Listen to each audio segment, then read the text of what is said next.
కడప జిల్లా చక్రాయపేట మండలంలోని శ్రీ గండి వీరాంజనేయ స్వామి దేవస్థానంలో రెండవ శ్రావణ శనివారం ఉత్సవాలు ఘనంగా ప్రారంభమయ్యాయి. గండి వీరాంజనేయ స్వామిని తమిళనాడు నుంచి తెప్పించిన ప్రత్యేక పూలతో అలంకరించి పూజలు నిర్వహించారు.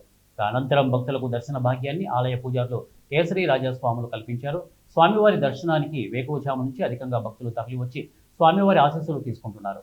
స్వామి దర్శనానికి వస్తున్న భక్తులకు ఎలాంటి ఇబ్బందులు తలెత్తకుండా తగిన ఏర్పాట్లు చేసినట్టు ఆలయ ఈవో వెంకట సుబ్బయ్య, పాలక మండలి చైర్మన్ కావలి కృష్ణతేజ పేర్కొన్నారు. చక్రాయపేట మండలంలోని శ్రీ గండి వీరాంజనేయ స్వామి దేవస్థానం నందు రెండవ శ్రావణ శనివారం ఉత్సవాలు ఘనంగా ప్రారంభమయ్యాయి.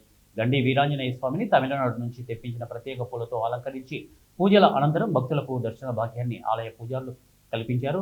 కేసరి రాజస్వాములు కూడా కల్పించారని చెప్పేసి ఇక్కడ మాకు తెలుస్తోంది. స్వామివారి దర్శనానికి వేకువజాము నుంచి అధికంగా భక్తులు తరలివచ్చి స్వామివారి ఆశీస్సులు తీసుకుంటున్నారు. స్వామి దర్శనానికి వస్తున్న భక్తులకు ఎలాంటి ఇబ్బందులు తలెత్తకుండా తగిన ఏర్పాట్లు చేస్తున్నట్లు ఆలయ ఈవో వెంకట సుబ్బయ్య, పాలక మండలి చైర్మన్ కావలి కృష్ణతేజ పేర్కొన్నారు.